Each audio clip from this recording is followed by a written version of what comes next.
had no idea that my mom set this whole thing up. She's like, okay, your dad wants to meet you. As she's saying like, oh, your dad wants to meet you, whatever. Not even 2 minutes goes by, he's outside. I'm like a setup. Yeah, literally like a setup. I'm like, why would you do this?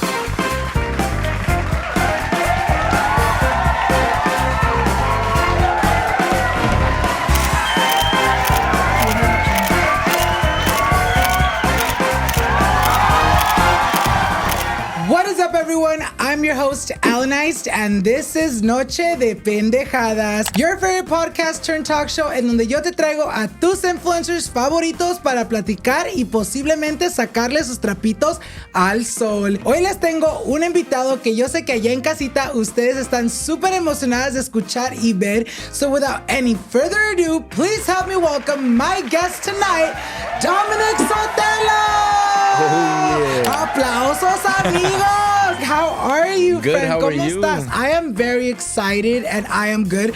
Ahorita estamos grabando, amigas, Noche de Pendejadas en la noche. I was telling Dom that usually we don't film this late, but today, because, you know, queríamos hacer el tiempo para ti, because how long was your drive? It was like 2 hours? Yeah, about 2 hours with the LA traffic and all that stuff, so it's all good. I have a crazy. busy schedule too, so I literally canceled on like 3 times probably on you, right? Yes, and like 3 times. You guys, I was like, no mames, mejor que no hacerlo. Another day. Literally, I'm like, oh damn, I'm sorry, something came up, I had to do something, but thank you for having me. The good thing que estás aquí. Eso es lo bueno, amigas. Literally, when we were like rescheduling, I think I had hit you up, Sunday night, because we had originally planned for Monday. Hoy es martes, amigas. I had sent him like the questions and just everything, and I'm like, see you tomorrow. And he's like, wait, no que era el martes. Pero saben que, como les dijo él, amigas, lo bueno que está aquí el día de hoy, and that's all that matters. I'm actually super excited de tenerte aquí el día de hoy, because like I was telling you earlier, I'm excited to know a little bit more about you. If you guys don't know, obviamente él está en el grupo These Foos, which is a really popular YouTube channel que ustedes obviamente allá en casita disfrutan mucho. You're one of these Foos that I'm just like, quiero saber más de él. Y pues hoy lo trajimos a Noche de Pendejadas, amigas, para saber un poquito más de él, how he grew up y lo que hace el día de hoy. Antes de que empecemos con el chisme, cuéntanos un poquito más de quién eres y qué haces. Yeah, so my name is Dom. I'm from These Foos. I also one of the co-founders of Paxton Energy, which we'll probably get into in a little bit. Thank you for having me. I'm here. Like, it's crazy because I never thought I'd actually be on your podcast, which is actually really great. But I'm from the San Fernando Valley, born and raised in Los Angeles, and yeah, we're here. Do you remember when we met? I feel like we met at a party. No Probably, me acuerdo exactamente cuál, but I do remember the first time I think we like DM'd was when you like hit me up for those shoes, which I love those shoes, you guys. Is that your brand? No, ¿verdad? No. It's just one of my friends that actually I met, I want to say more than 5 years ago. I met him, and he just started like in San Diego, and then he's like, I want to move to LA eventually, and I had a store at the time, so I let him do like a whole pop-up at my store with like he just had a table and just like started doing some stuff, and then from there he just became his own brand, the Araña Studios, now Major Waves, and he has a like big storefront in Vegas, one here in LA, where you take classes and actually make shoes yourself. We've done a video with These Foods a long time ago, but it's still relevant to this day, and he's going crazy, and anytime I can help him out with any other influencers, why not, you know? No, I love it, you guys. Cuando me mando un mensaje que quería mandarme unos pinches zapatos, los miré, and I'm like, mándamelos ahorita.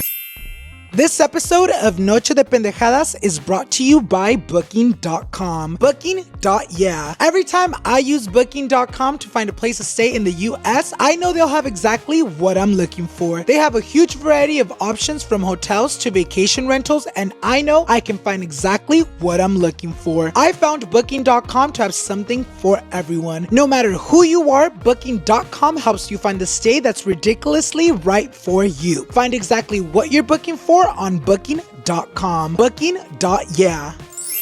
When was the last time you needed to go to the doctor but pushed it off? Maybe made an excuse like, I'm too busy, it'll heal on its own, or I don't even know which doctor to go to? I think we've all been there because booking a doctor's appointments can feel so daunting. But thanks to ZocDoc, there's no reason to delay. They make it so easy to find and book a doctor who's right for you. And I'm here to tell you, you don't have to settle anymore when it comes to finding the right doctor. With ZocDoc, you've got options. ZocDoc is a free app and website where you can search and compare high-quality in-network doctors and click to instantly book an appointment. Stop putting off those doctor appointments and go to ZocDoc.com/Alan to find and instantly book a top-rated doctor today. That is ZocDoc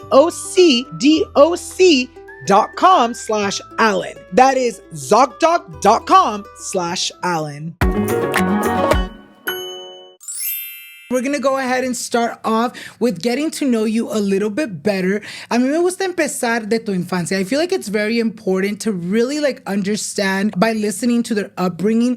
¿Cómo eras tú growing up? What was your childhood like? It was a little bit of both. You know, you have rough patches, obviously, and then you have some good times. So I have two dads, one stepdad, one real dad.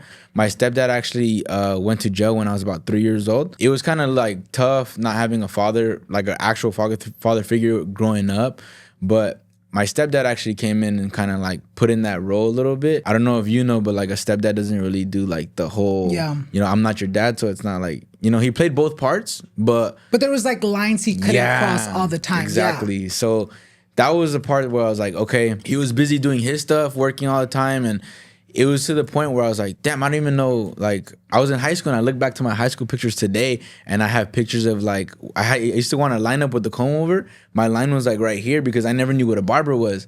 My mom just took me to like a salon and like the $5 haircut. Literally. And I was like, oh man, like what do we do? And at that time I didn't know, and none of my friends told me that I had a bad haircut.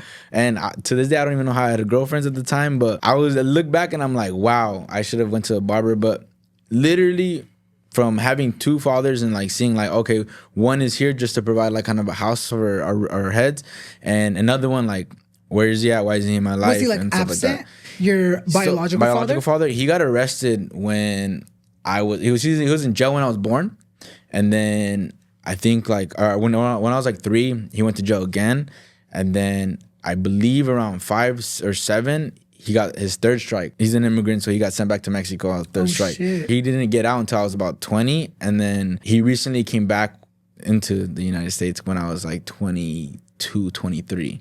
Cuéntanos un poquito más de eso. Nos cuentas that at 3 years old, your biological dad went to jail.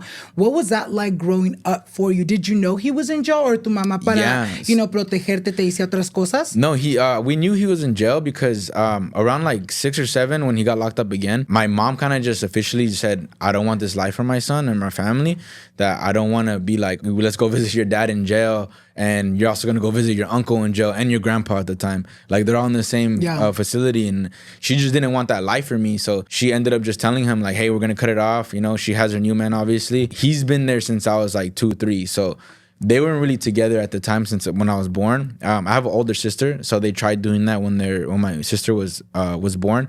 A year after I came along, and they're already like seeing other people doing their stuff. But my mom always believed in, if I have a kid, I want to have one baby daddy and that's it.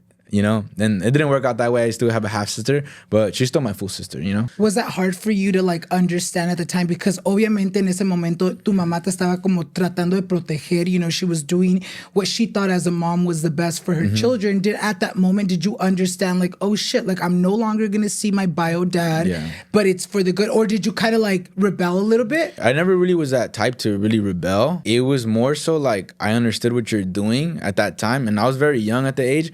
What really hurt me was my biological dad's family. I used to just love being with my grandma, and I remember times like I would leave her house and I would cry because I never wanted to leave. To this day, I remember moments of just like happiness, and she would favor me a lot. And I remember just having fun with my cousins and stuff like that. So when she finally cut off seeing my dad, I don't think she cut it off. I think my dad was more so like, okay, then if you're going to cut me off, you're going to cut the whole family off. Yeah. So then I stopped seeing my whole entire family, which that kind of was like, that's, you know, it just hurt me. And then when things started going good in my life and like I was doing all these things and like making my family proud, they started to come back. And obviously I rekindled with my father now, which like he's in my life now. But I still kind of like have this feeling towards like my family, like they weren't locked up. Why didn't you come see it? Why didn't you reach out? Why didn't, and I don't know if they're not trying to overstep my mom or whatever the case was, but that whole gap, it was more so like, where are you guys? I don't have any contact information. I'm not going to really ask my mom, but now you guys want to come into my life after a lot of things has been going good and all this stuff. It was a big gap from 7 to like 23. You know, where have you been? And I just remember memories. Now I still go to like certain events. If they invite me, then, you know, I won't make time, but if I'm free, then I'll go. Obviously, like I still love them and they're still family at the end of the day. They're still my blood. But where was that time in their their distance, and I still, now that I lived a big life without them, it's like I don't really need to have them in my life. I was good without them, Would your dad like kind of write you guys like letters to you and your sister? It was kind of like cold turkey, no communication. Yeah, that I don't know, because I don't know if my mom to this day like held anything, but I don't think he did. I don't think he wrote anything. There was just no communication, cold turkey. My stepdad is who I call dad. He was there when I was like 2 years old, 3 years old. So he kept a roof over our head, but he was always still like, it's not my son, Did you feel that way? Like, obviamente, I feel like as kids, sometimes we kind of use it as a way to like get away with things. Like, you're not my dad, no me digas qué hacer. Did you kind of feel that same way? Obviamente, él te trataba like, okay, he's my son, but not my bio son. Was that like a thing you did too? At a certain age, I feel like it was in high school when I started to feel more so like, if you're not going to treat me like your son, then I'm not going to act like your son, Before, I used to just do anything he said, because obviously he still raised me, and I still have a piece of him that is a part of me, and I take like the good out of him, and it molded me to kind of what I am today, because he's also an entrepreneur, and he has a lot of stuff going for himself. So I do always see him like working, trying hard to make something out of nothing. I do respect him enough to be like, okay, if you tell me to do something, I'm going to do it. I just remember like there's a lot of times where I used to get whipped. Like, how we all get hit with the chancla, or we get hit with something? The cinto, yeah. I used to get hit with like a wire, and like if I didn't water the grass, and I was like, damn, like,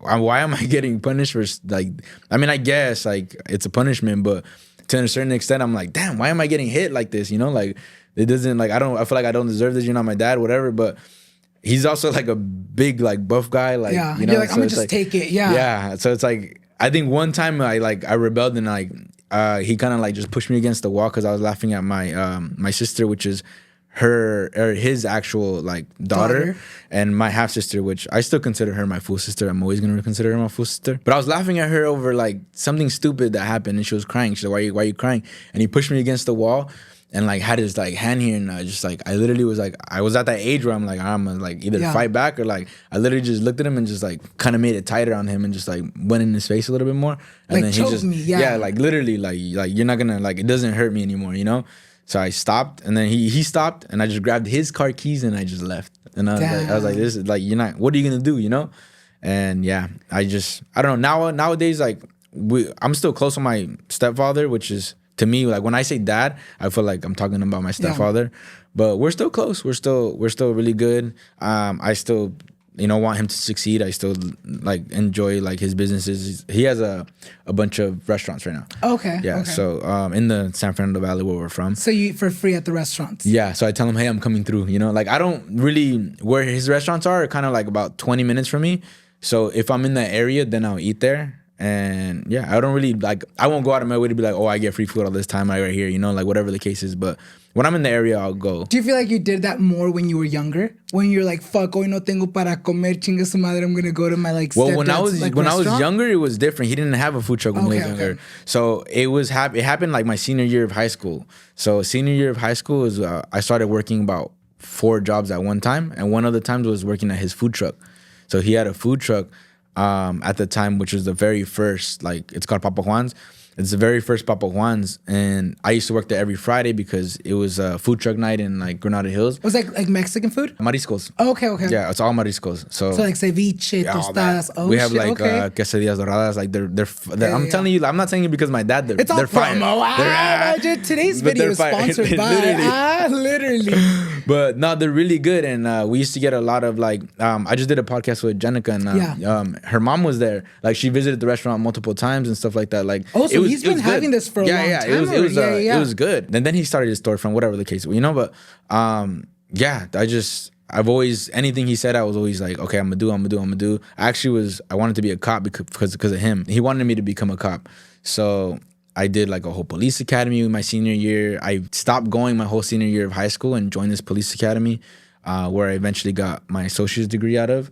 So I got it like before I turned 18. Oh shit! So what were you doing? Were you doing more of like you actually went into like the police academy? It was like a new program that they had. It was called a POP program, where they basically have LAPD instructors teach you like classes and stuff, and you get college credits through West LA College for it. But I did that my senior year. So I did both. I juggled both. Yeah. So I would go wake up 4 in the morning and I would get to LAX, like near LAX, by like 6:30, and then take all my courses. The benefit about that as a senior is I never had school on Fridays. Okay, so it was just Monday through Thursday. Yeah. Why didn't you pursue it? Did you just not want to be a cop at the end of the day? I got disqualified like 4 times. I have heard that it is very, like, they're very on your ass, huh? Because I think I had gone to Vegas not too long ago with one of, like, my friends, and at the time, ya obviamente ya es parte del grupo, pero era como tenía un novio nuevo. Okay. And you know, kind of like when you bring, like, a new boyfriend into the group, and we kept, like, playing around, because he was like, yeah, I'm, like, in the police academy, and we were like, really? We're all even scared. We're like, okay, no, saquen la mota, you know? But then afterwards, he told us that, like, he was, like, trying to do it, but that he kept getting disqualified. So I think it's, like, a thing. They're very strict, huh? Yeah, they're very strict on, like, you know, like, if your history, they do background checks, they do everything. But the reason why I got disqualified is because I tried droning as a reservist, which is when I was 18. And I'm very, like, I was instilled integrity. So not to lie, not to lie. So when it came to like, oh, have I ever underage like drink? And I was like, okay, yeah, like I've underage, like I've drinking multiple times underage. And they asked me a number and I told them like 5-7 times. And they're like, oh, because you're underage or you're underage drinking, we're not gonna allow you to join. And I'm like, okay, try again when you're 21. And I was like, cool, whatever. Did it again. They asked me if the number increased. I'm integrity. Yeah. I'm being told not to lie, right? And I was told like in the police academy, don't lie. So I didn't lie. I told him it increased by probably like 5 or 10 more times. You know, obviously we drink when we're young. You know, we do these things, we go out, whatever. And then I got denied again. Then same thing. You're like, chinga su madre. You're like, fuck this shit. I was like, okay, I'm gonna go to sheriff's. I went to sheriff's department instead of LAPD. I was just being honest with everything that I did. And one of my friends was smoking in the back as I was driving. Yeah. And then he's like, oh, have you ever been around marijuana? And I'm like, yeah, one time, you know, my friend was smoking in the back, but I wasn't smoking. Then he paused the recording. He's like, hey, we won't mention this. I'd rather you just take your application, say you disqualify yourself, and come again in 6 months. After that, I was like, You're like, chinga su madre, I'm not meant to be a cop. Damn, that's crazy that they're like that picky. Could you have lied though? Or like, were they going to do like a polygraphic test or whatever? Yeah, no, there was a poly for sure. But I got told that from a higher up because I'm really like, I was really tapped in with the whole LAPD stuff. Like I was like top of the class or whatever.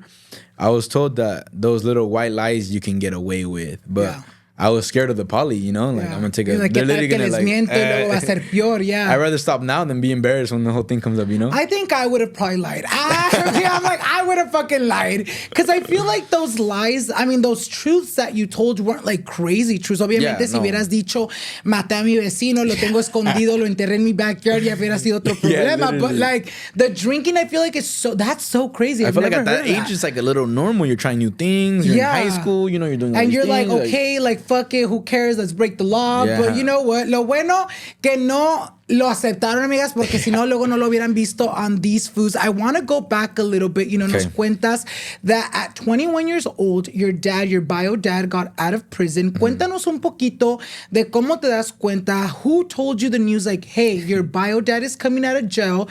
What was it like the first time you guys talked, met up? Cuéntanos todo eso. I was mad because I went to Mexico. So he wasn't still in the US at the time. We went to go visit my grandma had passed away, my great grandma. So from his side? So we went to Mexicali to go visit. I had no idea that my mom set this whole thing up. She's like, okay, your dad wants to meet you. I'm like, and we're talking, and as she's saying like, oh, your dad wants to meet you, whatever. Not even 2 minutes goes by, he's outside. I'm like a setup. Yeah, literally like a setup. I'm like, why would you do this? Like why don't you talk to us before anything or whatever the case was? And yeah, it was a setup. And I was like, okay, nice to meet you. Cool. We talked.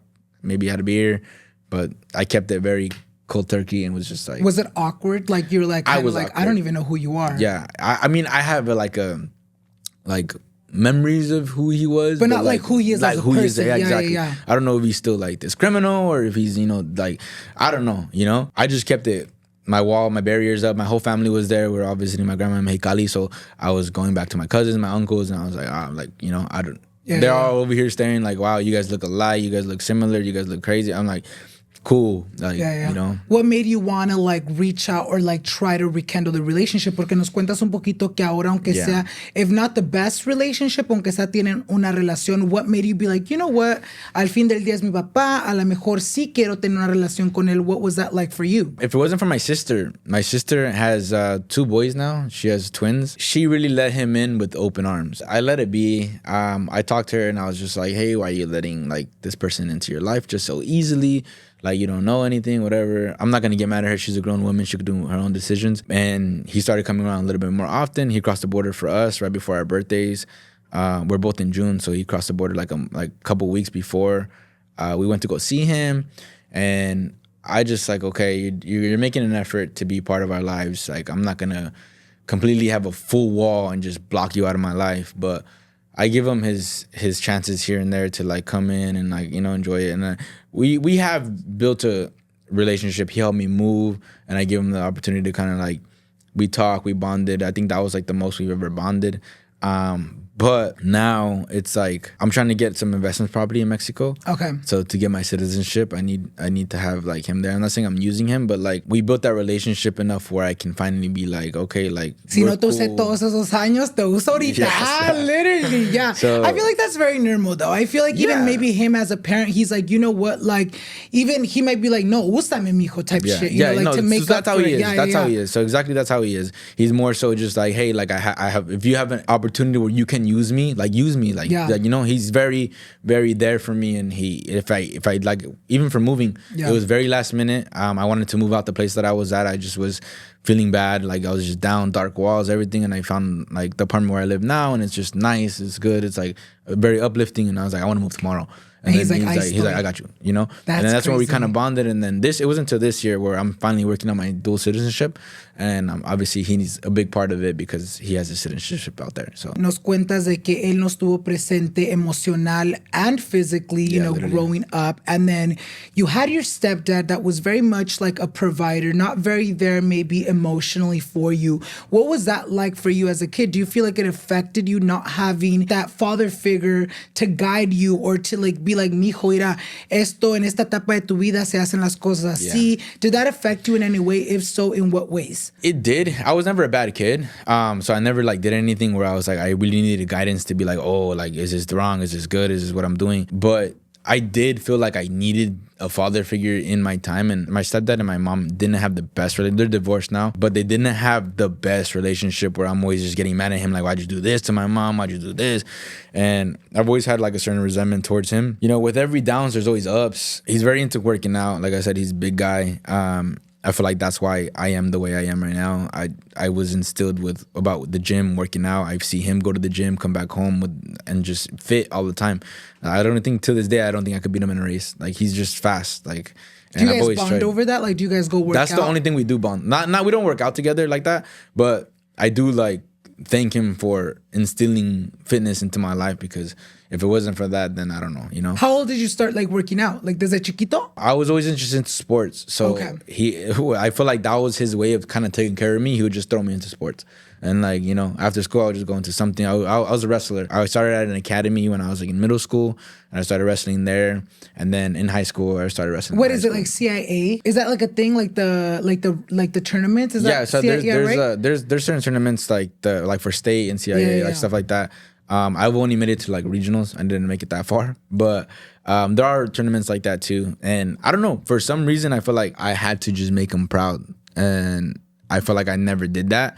And then now that everything kind of just switched over, and I was like, okay, you're in my life for good now, obviously. I'm going to start doing these things that I want to do. Yeah. You know, so it wasn't until after I got disqualified many times off the police academy. I was working at LA Fitness, and I feel like we just kind of distanced ourselves, because he was figuring out his stuff with the whole food truck stuff. My mom was freshly divorced. She was figuring out her stuff. They're freshly divorced. So that's when so we seen my family, like, he was always trying to like do something with his life. But at one time we had a decent amount of money, and we were able to like have fun. We had ATVs, we would go to boats and stuff like that. And then at the snap of a finger, we lost everything. And in my junior year of high school, we moved into like a shared house with other people. Like, we would share the backyard together. 2-bedroom for like 6 people, 5 people. Well, 1, 2, 3, 4, 5. Yeah, 5 people. We made it work. And at that time, at like 16, 17 is when we lost completely like all of our money.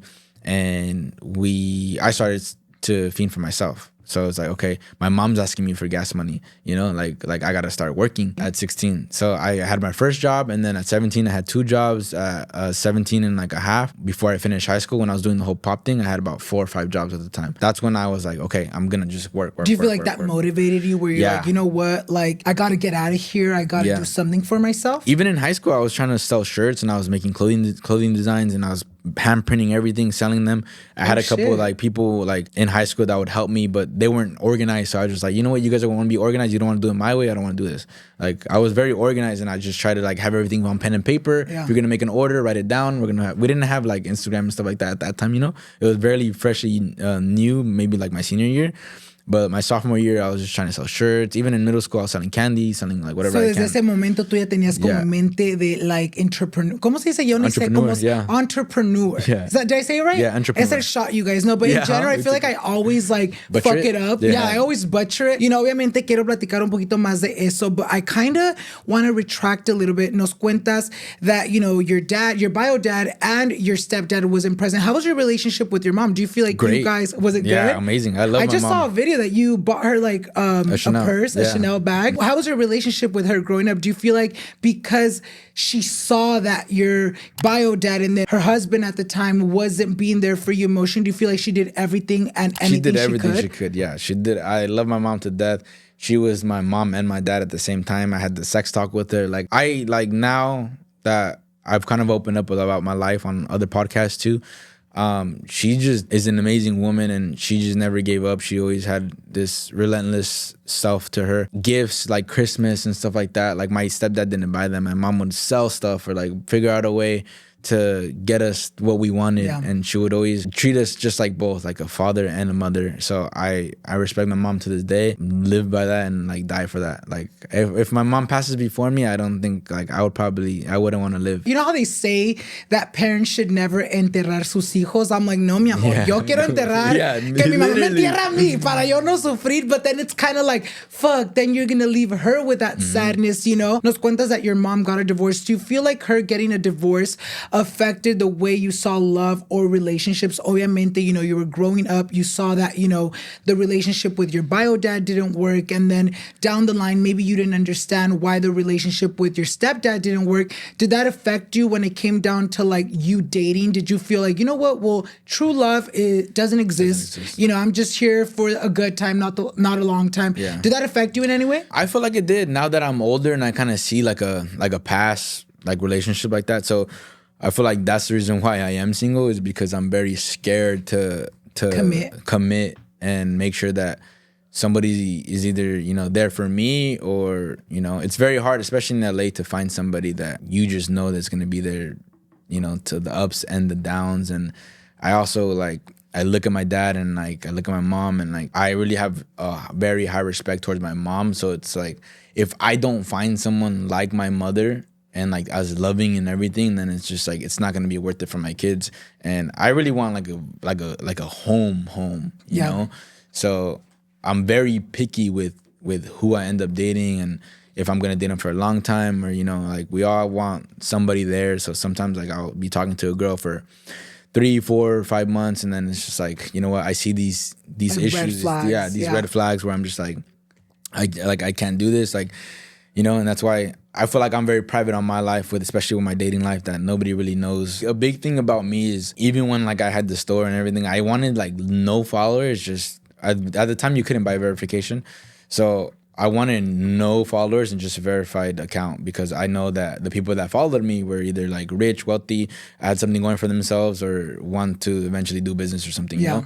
So I've always just wanted no followers, private life, and just I would be able to like post my life, and it won't be like, you're like too much. It's not like you, the person. It's more like the business. Has there ever been moments, obviamente, in your dating life where like you are really like down for a girl, and you're like, you know what, I maybe do see her being, you know, the mother of my kids, you know, my wife, but then you're like, hasta aquí quedó, because you saw something that you didn't like, or maybe they didn't see that like settling down? Yeah, no, I mean, there's been multiple times where I'm like, okay, maybe this girl's the one for me or whatever the case was. I was also in a relationship for a very long time, and I thought that would be the person that I would end up with. We just have a healthy relationship with like her mom. Like her mom we're still like cool with each other to this day. Even if I like see my ex or whatever the case was, like we're still, genuinely just cool. Like we'll be cool with each other just because we live in LA. Very small. We would see each other at some certain clubs or whatever the case was. But yeah, no, recently I had someone else as well that I was actually dating for a minute, and I do see her as, maybe a potential future mother to my kids. But at this very moment and like state that I'm at, we're traveling a lot. We're doing all these things. Like I'm very busy with a lot of stuff. So we had just broken up, and then we're just like, okay, like, we're gonna figure things out. Like we'll pick up later. If it does pick up, it picks up. But right now, I just want to be able to I feel like I'm not satisfied where I'm at right now. Yeah.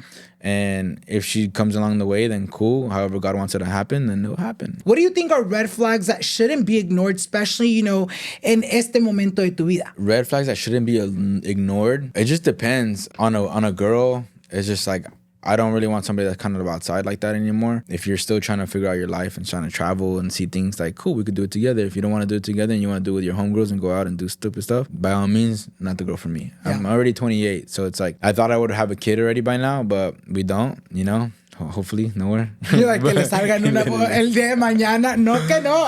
Imagine. I'm like, let's knock on wood. Imagine. No, I'm just kidding. But we've been good. Yeah, there's certain red flags that I just like, I feel like for myself, I have in my head. And like I said, like I look up to my mom a lot. So if you don't have certain characteristics of my mom, then it's like, I don't really want you to be a mother to my children, which is, I don't know. It's like certain things, but I mean, I have my red flags too, like I'm with these fools, it's not like, it's not like a normal group that has a big guy following. We have a big girl following or female following. Has that ever been a problem where they tell you like, your friends are a problem? It has been a problem? What do you say? Because I mean, I also believe like you are who your friends are, Yeah. But I know that like these foods is more so like we're very close. Me, like these foods and myself as well. We're all really close.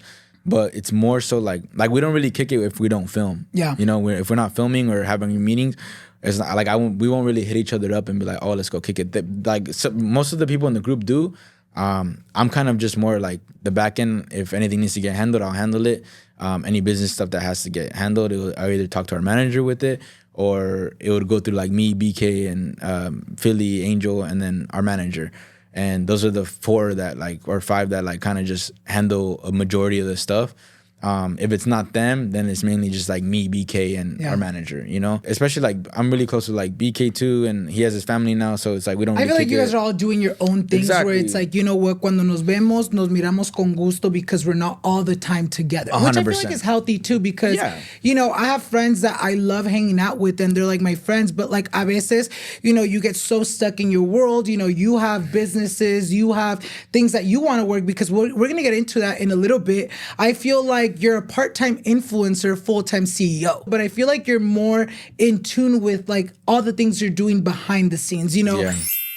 This episode of Noche de Pendejadas is brought to you by Booking.com. Booking.yeah. Every time I use Booking.com to find a place to stay in the US, I know they'll have exactly what I'm looking for. They have a huge variety of options from hotels to vacation rentals, and I know I can find exactly what I'm looking for. I found Booking.com to have something for everyone. Esta semana yo y Dani cumplimos 9 años de estar juntos, and we were literally talking just a couple days ago that for 10th year anniversary queremos ir a Hawaii y obviamente que vamos a usar Booking.com to book the perfect hotel stay. Todavía no hemos decidido en dónde nos vamos a quedar, amigas, porque pues obviamente nunca hemos ido. So if you guys have any recommendations of what island to visit and what hotels, please let me know en los comentarios. Obviamente nos queremos quedar en un lugar that is very close to the ocean para disfrutar del mar. I also want a hotel that's very much resort-like where we can also have fun and do activities in the hotel. Y como siempre, las 3 B's, bueno, bonito y barato. No matter who you are, Booking.com helps you find the stay that's ridiculously right for you. Find exactly what you're booking for on Booking.com. Booking.yeah. When was the last time you needed to go to the doctor but pushed it off? Maybe made an excuse like, I'm too busy, it'll heal on its own, or I don't even know which doctor to go to? I think we've all been there because booking a doctor's appointments can feel so daunting. But thanks to ZocDoc, there's no reason to delay. They make it so easy to find and book a doctor who's right for you. And I'm here to tell you, you don't have to settle anymore when it comes to finding the right doctor. With ZocDoc, you've got options. ZocDoc is a free app and website where you can search and compare high quality in-network doctors and click to instantly book an appointment. You can filter for doctors who take your insurance, are located nearby, and are a good fit for any medical need you may have, and are highly rated by verified patients. Appointments made through ZocDoc also happen fast, typically within just 24 to 72 hours of booking. You can even score same-day appointment. The next time I need to book my doctor's appointments, I know where to go. If I had needed this before, it's what I'd use. Stop putting off those doctor appointments and go to ZocDoc.com/Alan to find and instantly book a top-rated doctor today. That is ZocDoc.com/Alan. That is ZocDoc.com/Alan. Being the middle child, I feel like comes with some perks and also like some downside. What was it like for you being the middle child? You know, everybody has their own like story to it. My middle child, or my upbringing with being a middle child wasn't bad. I had a sister that's very close in age. She's only a year older than me. Okay, so she's 29. A year and a day. Like, she was born the 18th, I'm the 20th. Oh, shit. Del mismo mes? Yeah. Literally, but June. We just were always close. We were always, doing dumb stuff together. And I've always loved our relationship. And I mean, we had our times, brother, sister stuff. We would hit each other, whatever. She used to always beat me up. And at the one age, I was finally okay, I was 13, 14 maybe. And I was just okay, she hit me, I'm gonna hit her back. Yeah. I hit her back. And then after that, she was all right. He's becoming shit, a man yeah. now. He's getting that strength back. And then she stopped fucking with me after that. It was good. I mean, obviously it's not like a big brother or stuff like that. But even my younger sister too, growing up, we had a great relationship. I loved just being around my mom and my two sisters. I was raised by women. So I feel like that also helps with a lot of stuff, especially with relationships that, I wouldn't. My mom tells me this all the time. Would you do this? Would you let a man treat your sister like that? Yeah. So that's always instilled in my head is okay, well, if I'm gonna do this to somebody, would I want somebody to do this to my sister? So I try to live by that as well. I feel like they taught me a lot of love with them being a part of my life. A lot of love is never too bad. We all have certain tattoos on our body that we all actually have the same tattoo, which represents every single one of us. And my sister has it, my older sister has it, my mom has it, and I have it. And they all have it in the same place except for me. I have it one place different. It's like a tattoo that connects you guys. That connects all of us. Yeah, we all we believe in living in love and just living every day with love. And I do also think that's a good side because I feel like sometimes people see the being raised by women, especially being a guy, as a negative thing. Oh, you're too soft or you're too, in tune with your emotions. But I feel like as a man, I feel like that's such a great thing because, you, like you said, you think about oh shit, would I want someone to treat my sister like this, my mom like this? No, so ¿por qué lo estoy haciendo yo? Exactly. Obviamente nos cuentas that, you and your sister kind of, would go back and forth all the time. Do you feel like you were kind of the leader of your siblings, or was that more your sister since she was the oldest? Not really. I feel like we just all played our individual parts of childhood. I mean, we know not to mess with the bigger sister. My little sister knew not to mess with me, and we both knew that was my stepdad's pride and joy. So if we touch her, we're getting our ass handed to ourselves. So we just always had a good bond with growing up, and we've had a lot of complicated lifestyle. My older sister ended up leaving, getting married with a guy in the military, and moved across the country at one point.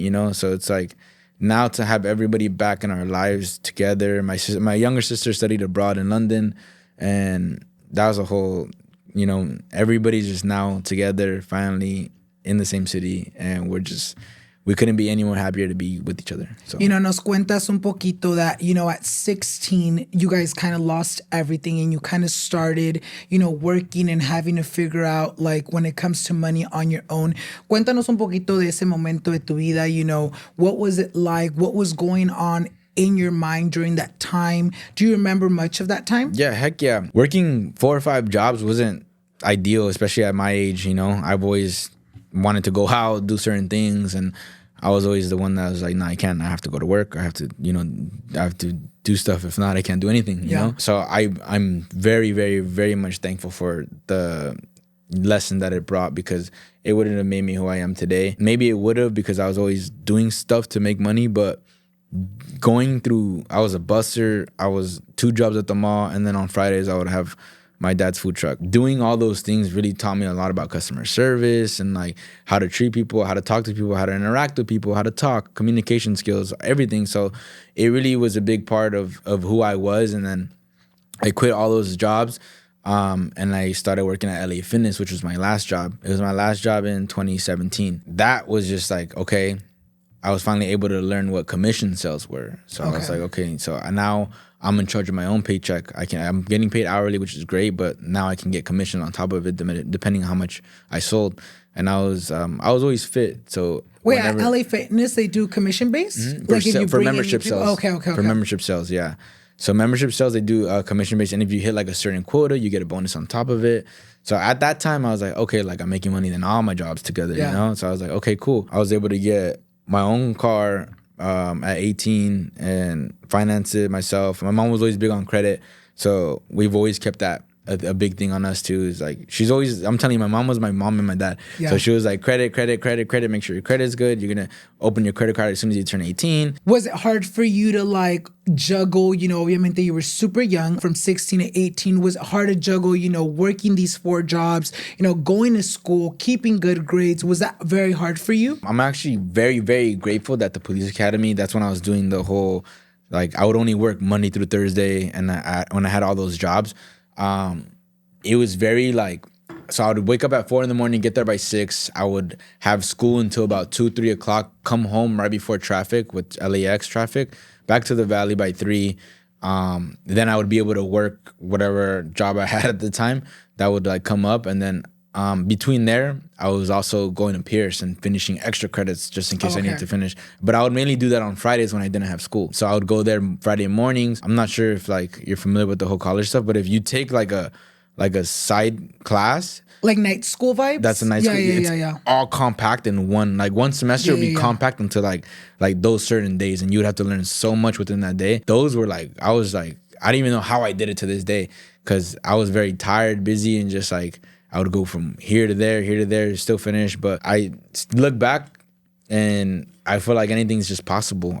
If I can do it, you guys can do it, and like, I really just pushed myself to my limits. I'm still pushing myself to the limits to this day. Do you feel like you also kind of had that pressure, maybe not from someone, but maybe a pressure you put on yourself of like, sure, you know what, I gotta make it. I gotta get good grades. I gotta make my mom and my stepdad proud. Was that something that was going on in your head? It was mainly for myself and also for my mom. It was at that like moment when I had said earlier, when she was asking me for gas money, that moment I was just like, I never wanted her to ask me for gas money ever again. Like, gas money at the time was like $20, $30 would fill up your tank. Like, maybe 40. I'm not that old. Yeah, I'm like, depending the car. Yeah, literally. But at that time, I was like, I don't want my mom ever to depend on like, anything else. But if she wanted anything, I want to be able to be the one to provide or give her money if she needed it.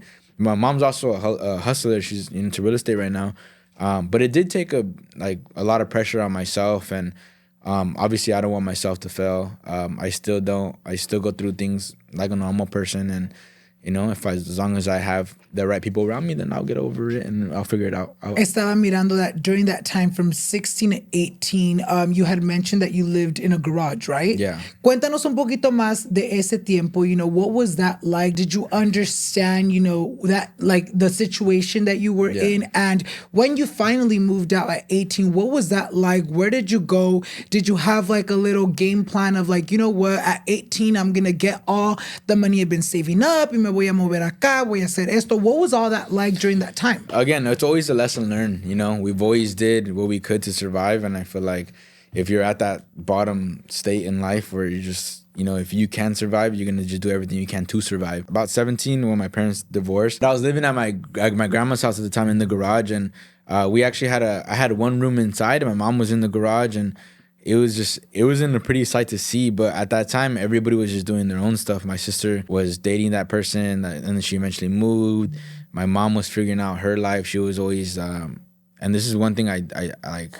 Maybe it's, I don't know, but when my mom was with my dad, he would always take care about everything, you know, as the manly man should. But going through that now, I want my wife to make her own money. Obviously, we'll have a shared account. Yeah. We'll have money. And if I fuck up or if you fuck up, can I curse? Yeah. Okay, fucking cuss. I'm like, we're at Noche de Pendejadas. I'm like, of course you can. If I fuck up or you fuck up, I want you to have your own money at the end of the day. Especially seeing my mom depending on the man to do everything she can for, or he can for her. And like, whenever she wanted to go shopping, whatever the case was, it was always like mostly his money or whatever the case is.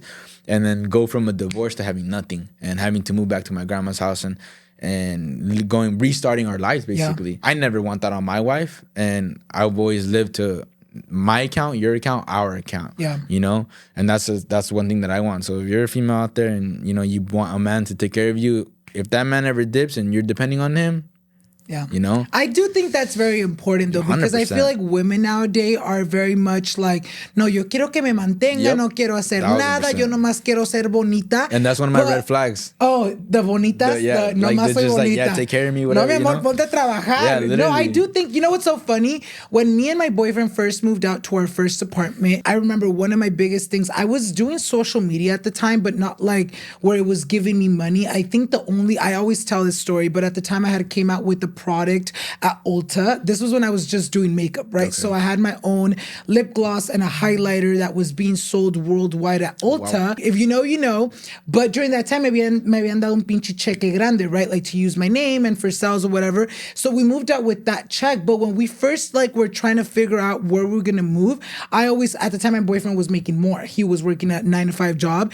And I remember telling him, I was like, when we move out or wherever we're moving out, I want to make sure that we could both afford the rent alone, por si el día de mañana algo pasa con esta relación. I know that if I leave the apartment, you got it, or vice versa. I think that is very important to be able to know as a woman or as a man to saber hacer tu propio dinero. Did that affect you though? Like, obviamente el ver a tu mamá, you know, acá está reina sin preocuparse de nada, and then seeing her like, oh shit, now she's struggling, we're in the garage. Like, how did that affect you? No, yeah, that for sure affected me, but it also motivated me too, you know? It motivated me enough to be like, okay, like, you know, if she ever needed anything or if she ever wanted anything, I'm going to be that person to be like, okay, I'll do my best to give it to you. Even if I don't have it, I'm going to scrape everything I can and give it to you.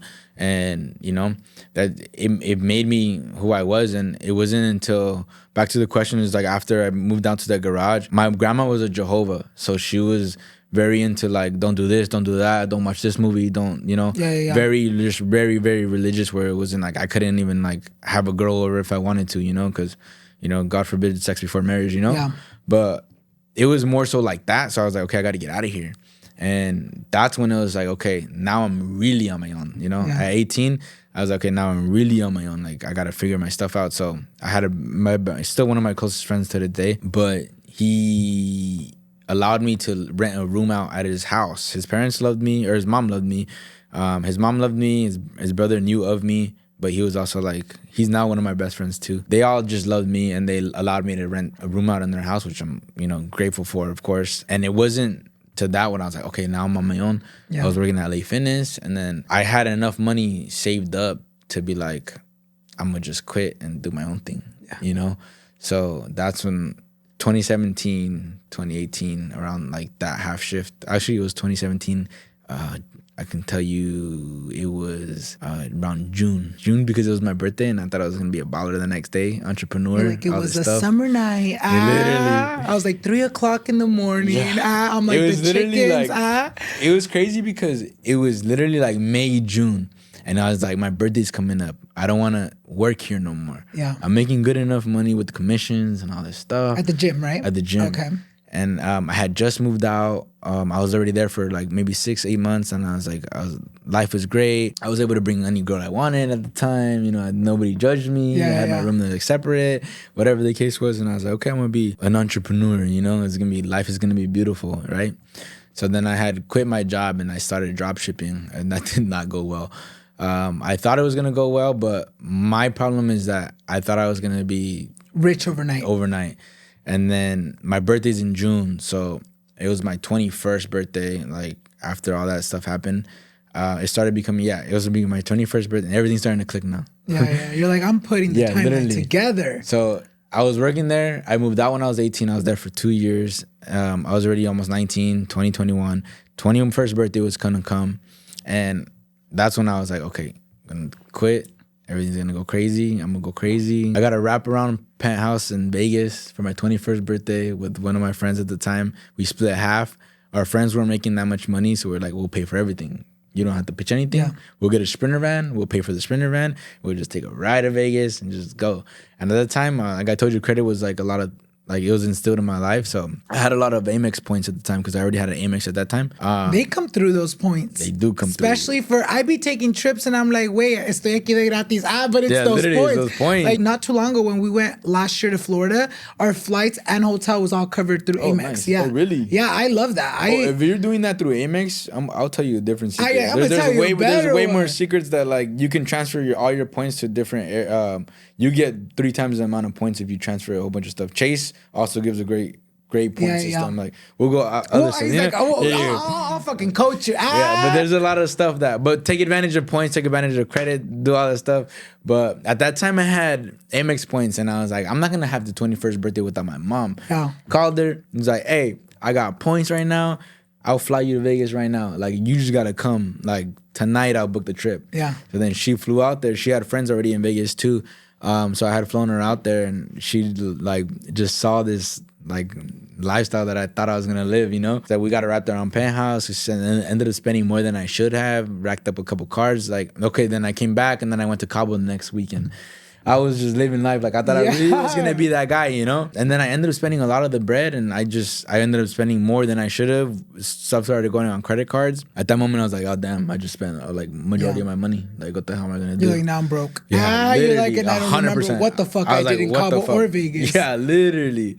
I mean, I won't take back the experience because it was a fun experience, but don't do that. Literally, do not do that. But yeah, after that, I was just like, okay, time to figure it out. Then that's when the whole entrepreneurship kind of started. I started in 2018, my first business. It was called a Cop App where I charged a subscription. It was $25 a month. Supreme was very big and Nike, Jordan, stuff like that. So like the resellers, was that during the reseller time? Yeah. 100%. Even the Nikes, right? Yeah, everything. Jordan, Yeezy, all that stuff. So what I did was, okay, I'm gonna create a different model. Shout out, my partner at the time and his little brother.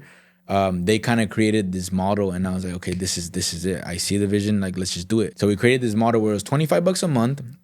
You get access to our drops, which we'll go and we'll buy everything for retail. We started like making ads on Craigslist for people to go to Supreme. We'll pay them a certain amount of money to go in and shop for us. We had like a whole bunch of credit cards where we just go in, just get out my credit card. I'm gonna get the money back when I drop it. So basically, it was considered your second chance at retail. So for $25 on every Saturday, we'll have a drop. Everything will be retail, but you have to be a member. So that's when the whole subscription, like Netflix and all that stuff started popping up and we're like, we need a subscription model. To this day, I think it would have worked out if COVID didn't happen, but because those shoes, they would go for resale for very expensive. And I remember my boyfriend I only bought like maybe like 3-4 resale shoes, but my boyfriend was really into them. He bought some mochas for like $750 and retail price was like $100 something. Exactly. They would go up hella. So we would buy everything for about $110. Maybe we'll add a little bit on top for like our shoppers to go in and shop. Obviously we had to pay them. So we would probably pay about $150, $200, but we'll drop them for retail $110. Yeah.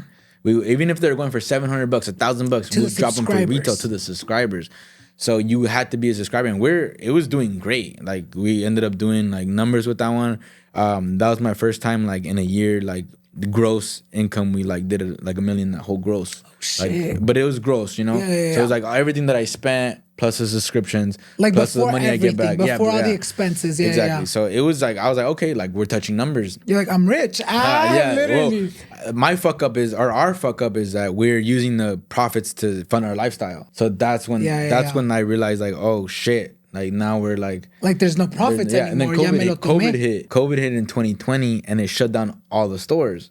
I couldn't get anything for retail. But luckily, in between that time, I had started Cookies and Kicks, which was my sneaker store at the time. Yeah. So if you guys aren't familiar with Cookies and Kicks, we're like one of the biggest storefronts for resale on Melrose. and we had over like 2.2 million on TikTok. We had so that's you. That was you. Yeah.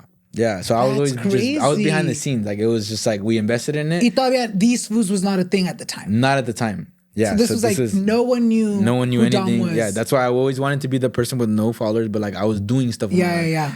Right before COVID, I had gotten an investment from from Kanye's cousin for the cop app business, which is a subscription one. He had invested into the business, and then COVID happened. We thought, okay, like the plan is to get wholesale actually, lower than retail, wholesale accounts through Nike, through Adidas, through all this stuff. And now we'll be able to make a profit. And on top, we'll have the memberships as well. Yeah. So we'll make profits on both ways. And then COVID happened, shut down all the storefronts. But we had Cookies and Kicks at the time. And as soon as I already was like, okay, this is gonna go away because of COVID. We're not gonna be able to continue this. So I immediately was like, okay, my partner at the time, focus on this. I'm gonna focus on the store. I'm gonna try to help whatever I can with the store, so that we can, survive. And that's the time where our crystal hoodies of Cookies and Kicks was like going viral. Charlie D'Amelio, Addison Rae, all those like really big like first influencer like TikTok stars were a thing. We would get everything on them, and even like in COVID, we're pressing them, like literally pressing them in the back in the store. And that was the only thing getting the rent going, We're like, okay, we gotta pay this rent on Melrose. It's not cheap. And then we're like just selling the hoodies nonstop online, and was that crazy to see like people like, especially like Charlie D'Amelio, Addison Rae, like literally working for you guys in a sense? To me, I was like, I didn't understand it. I'm trying to survive. Yeah, she's like renegade. Yeah, literally, okay, she was doing all the TikTok dances with the hoodies. I would literally give her more, give her every color, Give her one of each. Literally. I don't know. They just really liked it. I don't know if rhinestones was just the thing at the time, but we had caught a wave, and I was just like, wow, like we caught this wave. Like let's just keep it going. Let's keep it going. Let's keep it going. And then finally, stores started to open. Everybody was getting PPP and like all these loans and whatever the case was. So we were racking in money, all cash. The registers were getting filled. We had like cash in the safe box and stuff like, which we never had. And COVID actually blew up Cookies and Kicks even more. Because we were doing more online shopping, right? Yeah. Oh, not even online shopping. Now they had the PPP loans and everything started opening up. So when stores started to open up, as soon as we got the green light, I was like, let's go. Like, let's go. If someone wants to come shop with a mask on, I don't care. Like, I'm going to be right there. Like, regardless, we're selling. We did exactly that. We literally sold and we're doing great, where it was like 7 figures a month type shit. Like we're like, wow, like stuff is hitting. We're doing really good right now. Social media wise, it was doing great. So on, so happened. And then literally like, I don't know, God works in mysterious ways, right? When Cookies and Kicks was going good, my partner for Paxton Energy, which we have now, he was like, hey, I want to start the solar company. And this was in 2019. Yeah. And then I was like, okay. So during that whole shift, I had juggling. I had Cop App, I had Cookies and Kicks, and then I had Paxton. And then even when COVID happened, it obviously affected all three. And if I didn't dump little eggs into those different projects, different things, I wouldn't even be here today, to be honest. I'd be broke. Literally, again. You're like, fuck. That's crazy though, because I feel like, obviamente en ese tiempo te estaba yendo bien with, the shoes and the store and everything. And then this idea of like, okay, let's sell solar systems. Was that like weird? You're like, okay, I'm going from shoes to like solar systems. What was that like for you? It was a little bit strange at the time, but my partner is about, I want to say 15 to 18 years of friendship. So I was like, hey, you trusted him. If this is something you want to do and you need me a part of it and you want me to help, then I'm going to help. And I'm going to try my best. And, I'm going to always try to give it my all. And now it's helping with, my following, my social media. Now you're obviously aware of it, so it's obviously doing something.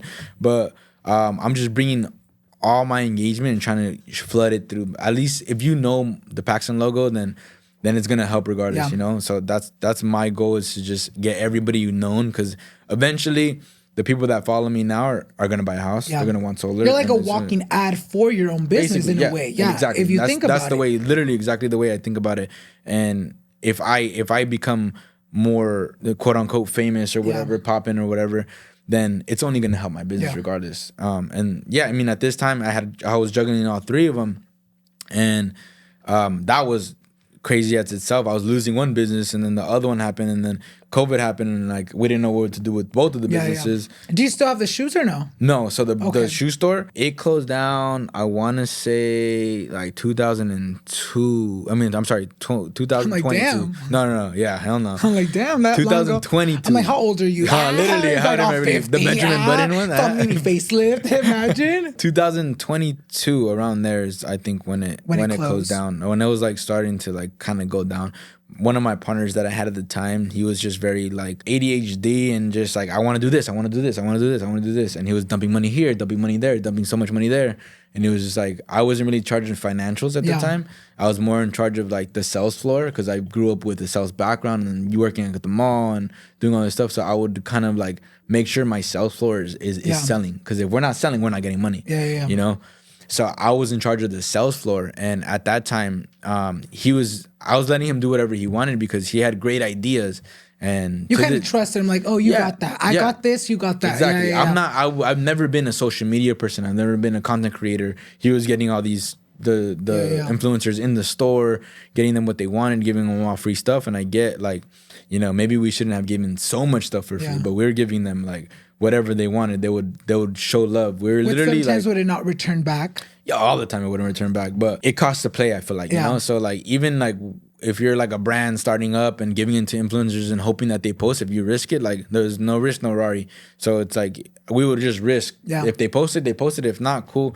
And this is the reason why I never really like wanted to be an influencer, because I felt like as an influencer, a lot of influencers are kind of like entitled, like I should get this for free and stuff like that. And to a certain extent, like now that I'm in it and I understand, like, okay, I have a certain amount of following. I like, this is my price, whatever the case is. Now that I understand that, I'm like, wow, I shouldn't have judged so many people at that time, because I've always hated when influencers would come in and just demand free shit whenever they wanted.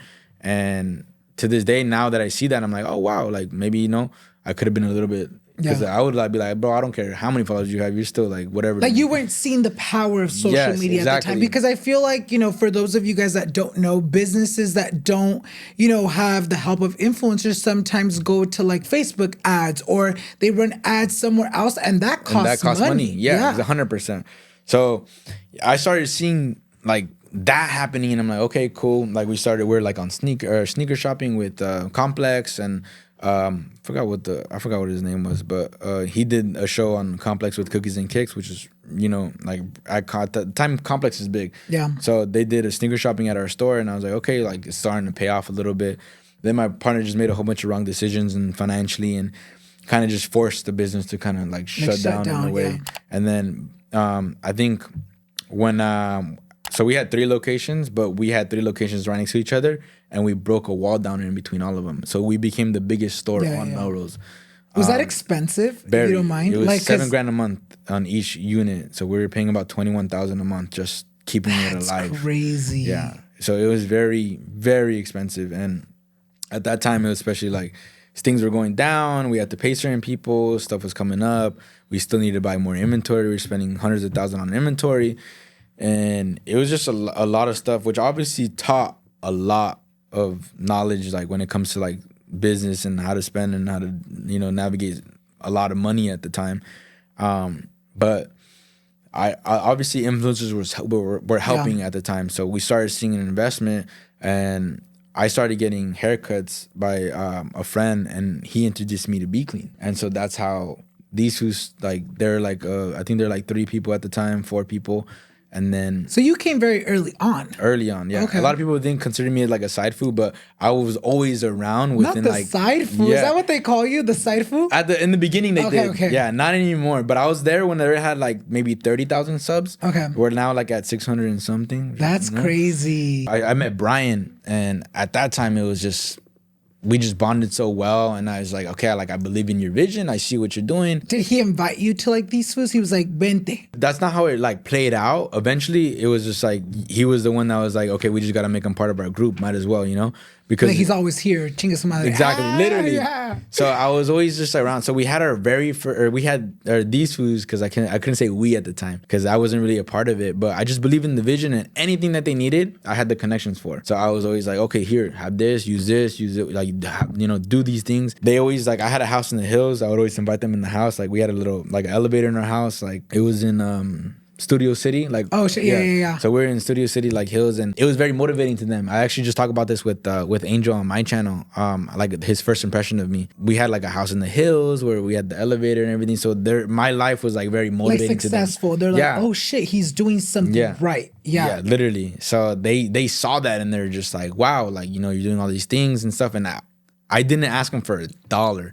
I was like, whatever connection I have, I'm going to give it to you because I want to see the business grow. I believe in the group. I see this. And I feel like these foods could have saved my store because I've always told my partner, merch, get it on these foods. Do it on these foods. Get a photo shoot with them. And he never wanted to. He would always choose the people that have a lot of following with no engagement. Or no loyal fan base. Yeah, exactly. No loyal fan base as well. So I was like, hey, like these guys are they have a lot of engagement for the so little following that they have, like, and they're all from LA. Why would we not do this? And he just never believed in it. He was white, so I don't know if that was the case, but like he never wanted like quote unquote like Mexican people wearing his stuff. And I'm like, bro, like even though like I'm a clean cut Mexican dude, like I get along with like white people, Mexican. I get along with everybody, So he always is like, no, I don't want that image on the. It was more like an image thing. Yeah, exactly. Because charge like the charge the like all those. So I was like, bro, we have to just do this, and he never really. I still believe they would have saved the business. Is just selling the merch alone because the merch was selling really good, and if we got it on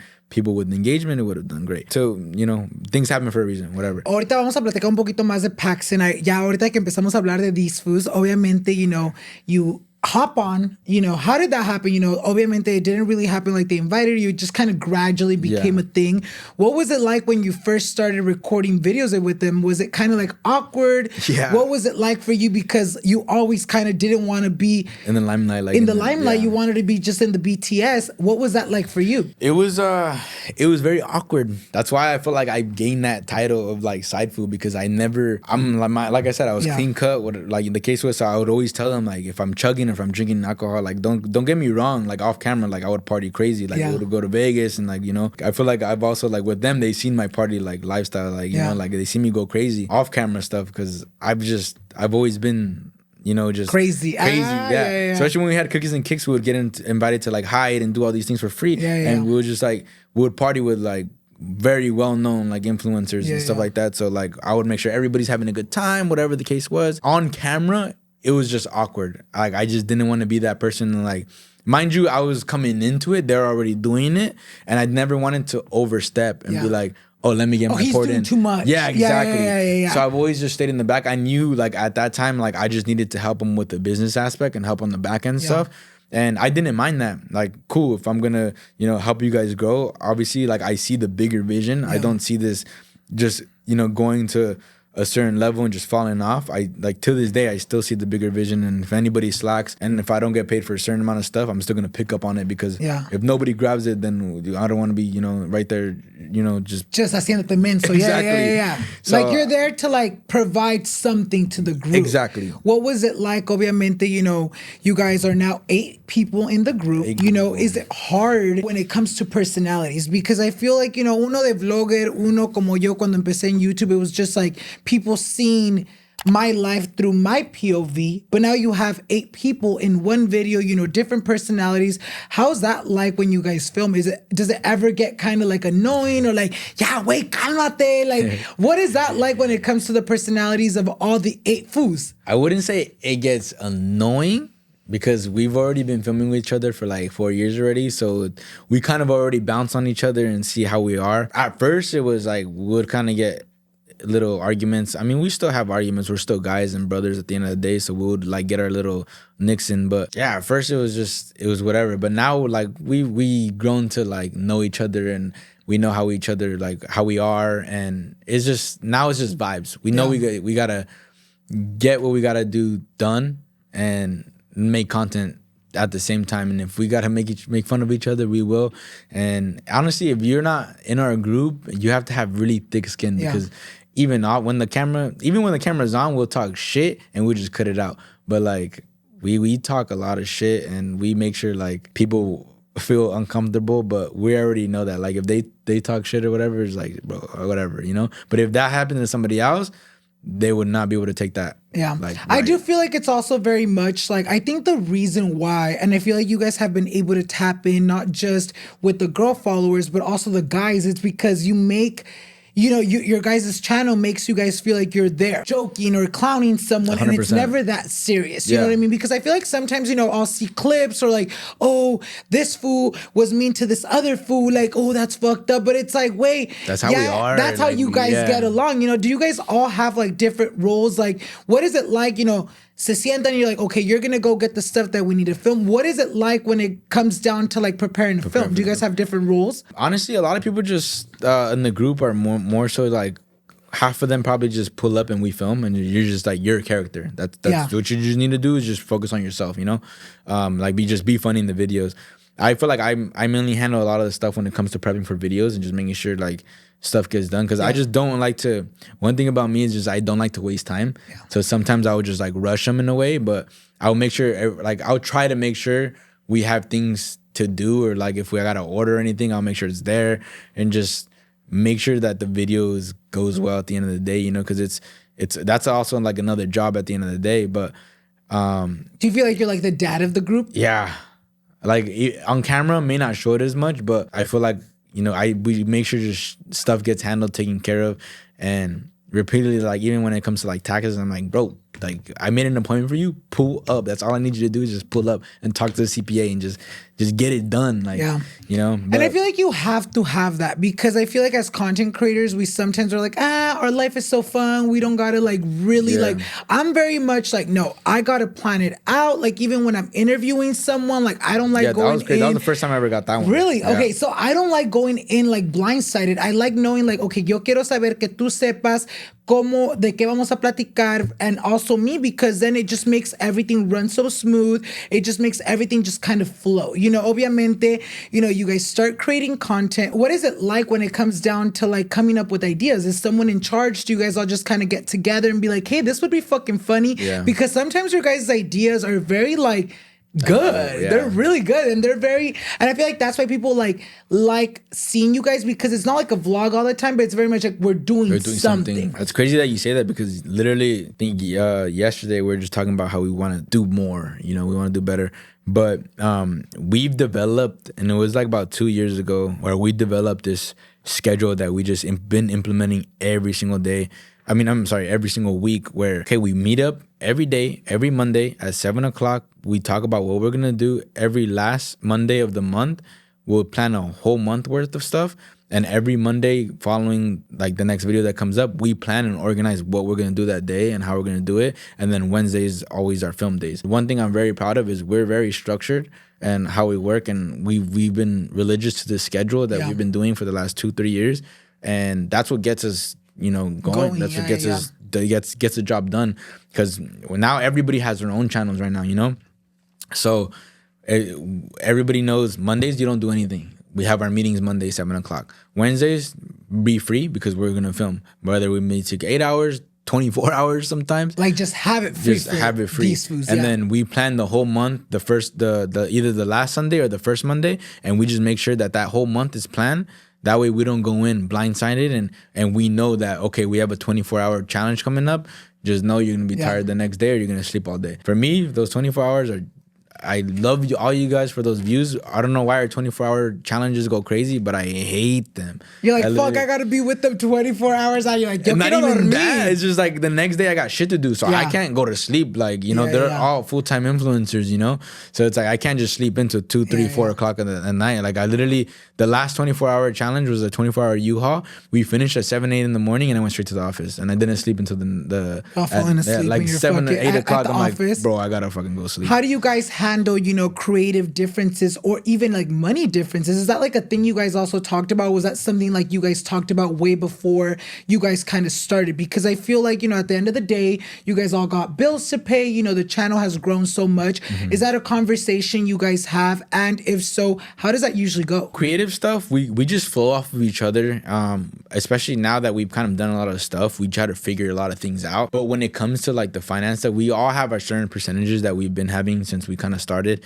And if someone puts in more work, then, you know, maybe there's a talk where a little bit more bump of the percentage comes down, someone else comes down, whatever the case was. But everybody eats at the table, which is also great. I know a lot of influencer groups that probably don't pay well with other people. Like, you know, you see someone eating and living a lavish life or whatever the case was, and everybody else is not. Yeah. Here is very even. We're very equal with each other. And if you provide more work, then you should get paid more. Yeah. If you're not doing anything, then you should not get paid the most. Do you feel like that's a reason why you guys just keep going and are so successful? Because I feel like if you guys weren't fair, uno que otro ya se hubiera ido, yeah, no? 100%. Yeah, 1,000%. I mean, at the end of the day, I know that they get division. So even if it weren't that case, they'd be like, all right, let me write it out, see what it's like. Because I wasn't getting paid for the first like 2 years like that I was with them. And I just knew that obviously like I don't really depend on that income to support my lifestyle.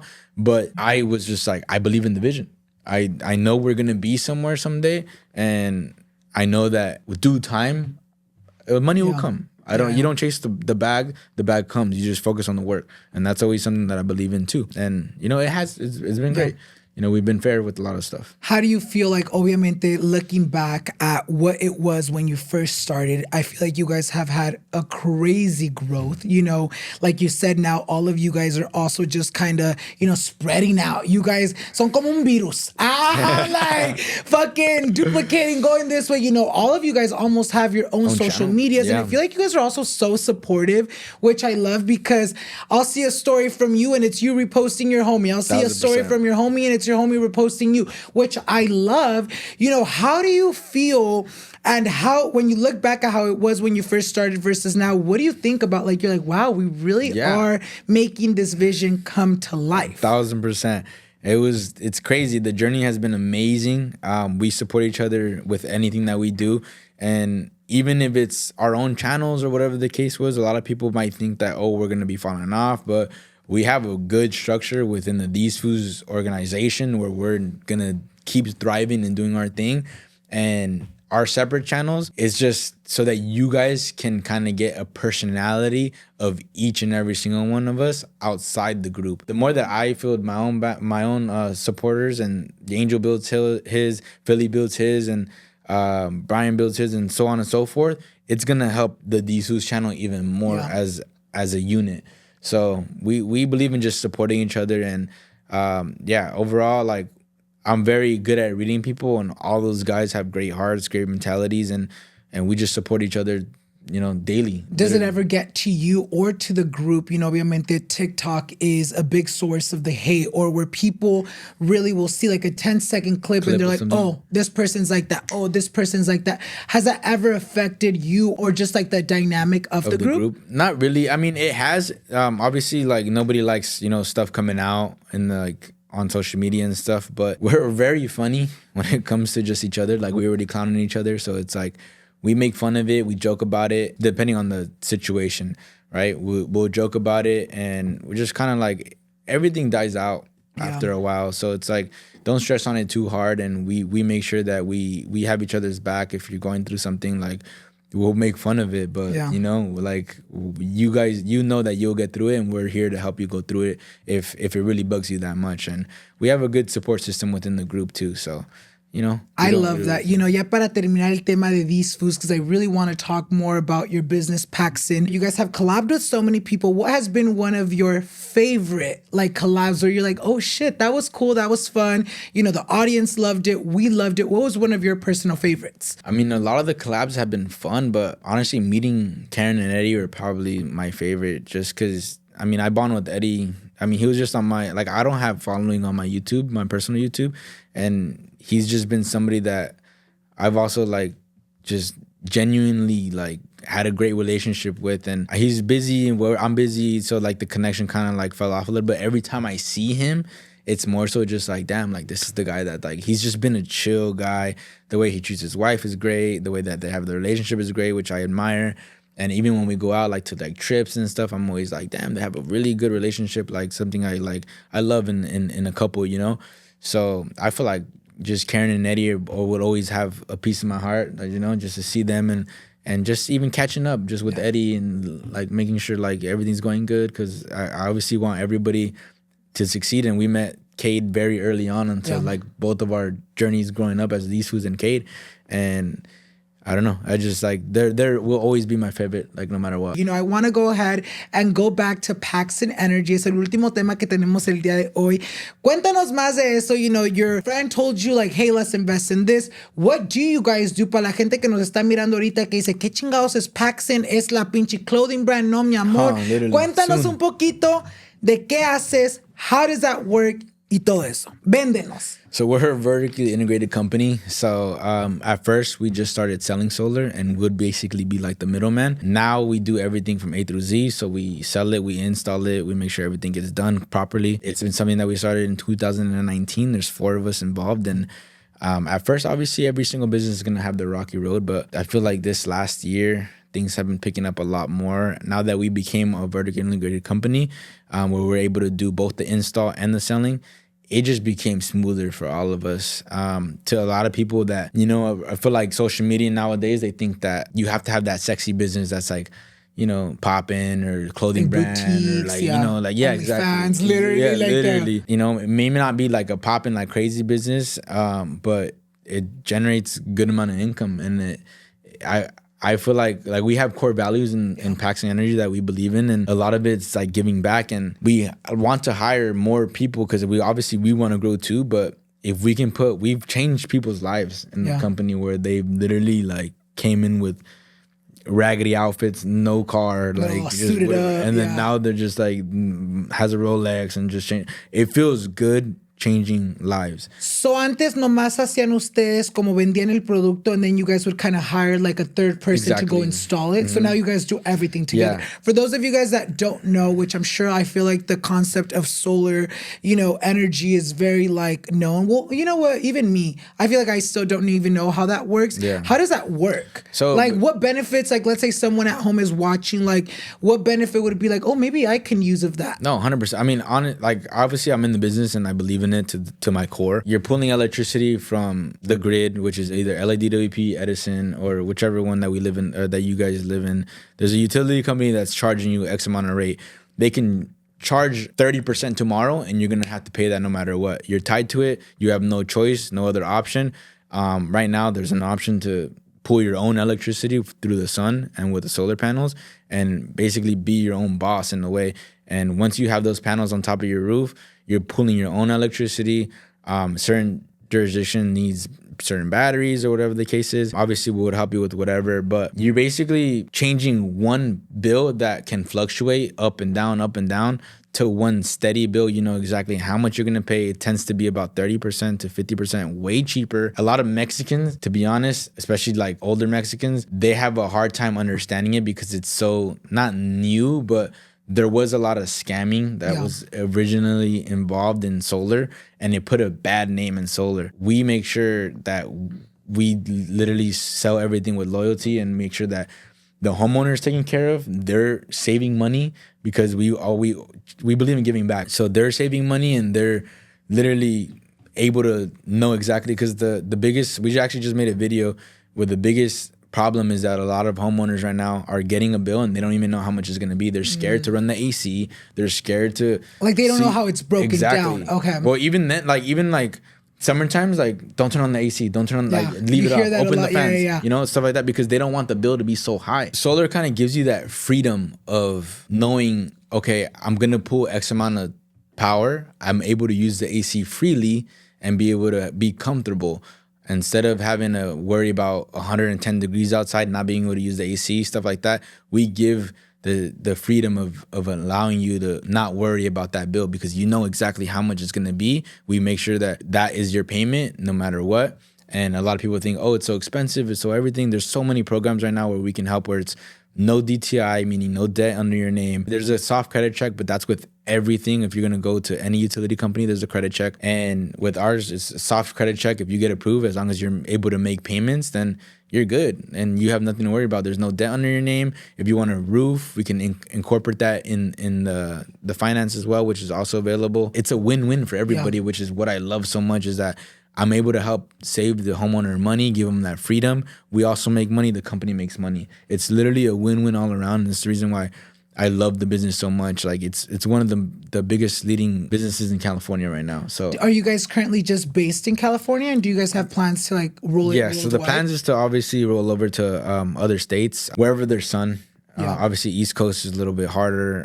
Florida, Arizona is where we're probably going to end up going next just because it's so local. But we want to really dominate literally Los Angeles and the IE. And, you know, we have so much room. California has the most sun throughout the whole year. And so wait, if there's no sun, there's no energy? Yeah, so you need about 4 hours of sunlight. So as long as we have more than 4 hours. Okay. Yeah, so we do our math based off of 4 hours of sunlight. So we make sure we give you enough that's going to be able to cover. So like the rainy days and stuff like that, as long as it's somewhat cloudy or we have one sunny day out of the week, you know, you're going to be covered. So we do our math based off of only 4 hours, even though we have way more than that. But we like to shoot under and over deliver, you know? You know, obviamente ahorita al escucharte, I feel like even just, you know, knowing your story now, even with more details, I feel like it's very inspiring to be like, oh shit, like he turned something that was nothing into something, you know, te miro ahorita and I'm like, wow, you're so successful. And I feel like a lot of people can be like, wow, he's had it so easy, never has had any setbacks. What do you feel like, not just with this, have you ever had any setbacks that have been like, you know what, like in el momento, I was going through it and I fucking hated that we had that setback, but it taught me something. Yeah. And what is a piece of advice that you can give to anyone starting a business, whether that's solar or just a business in general? Many setbacks. There's been setbacks when I lost a store. I literally experienced just going every single account to zero.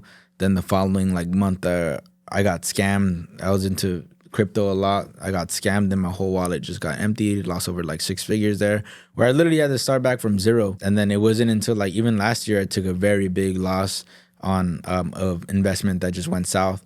But if you guys have the consistency to just keep going, obviously when you're in that survival mode, you got to do what you can to survive.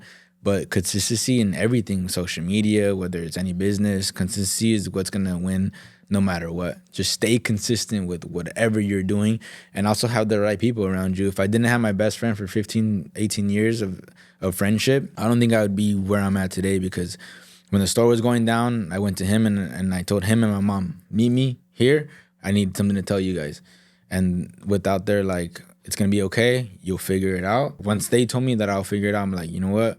I will figure it out. And I feel like it is very important, you know, for any business owner to like, one, take those like leaps of faith, because I feel like as human beings, we love and we thrive off of being comfortable. But sometimes being comfortable is not going to get you to success. You know, you have to take those like, oh, I got to invest here. I got to do this. Even if you're scared, you got to take those like 100%. Leaps of faith, because you won't know whether that's going to take you, you know, the right route, or it might have a setback. But si no haces esos, you know, if you don't make those decisions, you will never know where you're at. You know, 100%. Ya para terminar, ¿en dónde miras tú el futuro de tu negocio? I mean, obviously, I see a future for myself and how I want things to be. But as far as like the business, I just want to stay consistent, make sure that these food sticks to their schedule. I don't really want to take on any business ventures right now as far as like building something from the ground up. Make sure Paxton stays consistent with everything that we're doing. I feel like right now we have a great system. Everybody has their own roles, and we make sure that everybody's kind of doing their own thing. If not, we'll put each other in place. And same thing with these foods. If, you know, we're doing certain things, you know, certain people need to pick up on a couple of stuff, put them in place. And I feel like if you just stay consistent with it, then, you know, we're going to grow. Whether it takes us to where we can sell, great. If these foods wants to continue on and eventually sell as well, you know, that's always going to be great too. Like the Phase clan, that. They sold their business for millions. You know, ya para terminar, you know, obviamente you are super successful today, but it's obviously been a long way to get to where you are today. If you had the opportunity to go back and, you know, talk to your younger self, what would be something that you would, you know, love to tell your younger self? Save more money. I know I like had this lifestyle that I used to live, and I would like travel a lot. Don't get me wrong, traveling is great, and I've almost experienced half the world, but save it, invest it, make sure that you have that investment paying for that, instead of just depending on like, okay, like I got this X amount of money coming, I'm gonna just go travel, I'm gonna go travel. Don't get me wrong, don't regret it. It's fun. I love traveling. To this day, I'll still travel. But now we have money coming in where I don't have to worry about that. But yeah, don't spend money when you need to make it. I love it, you guys. And I'm sure you guys the day of today loved this interview porque pudieron conocer un poquito más a Dom, not just like the business side of him, but also, you know, your personal life. And I just want to say thank you so much for taking the time and driving 2 hours, amigas. Pobrecito. Yo, that's like a whole road trip. I would have been like, you know what? Hoy no puedo, chingue su madre, Alan, no voy a venir al podcast. So I really do appreciate that you took the time out of your day, you know, your very busy day and schedule to be with us here today. Si no lo han seguido, amigas, aquí les voy a dejar all his social medias down below, as well as I'm going to go ahead and link down below as on the screen a little flyer if you guys are interested in the solar system y todo eso, amigas. Aquí se los vamos a dejar para que se les haga súper rápido and very easy for you guys to reach out. And also don't forget to follow me on my social media so you guys won't miss any future episodes. Once again, thank you so much for being here. Of course, thank you for having me. Thank you for fitting me in. And thank you guys so much for watching, and we'll see you guys in the next one. Bye, guys. Yay.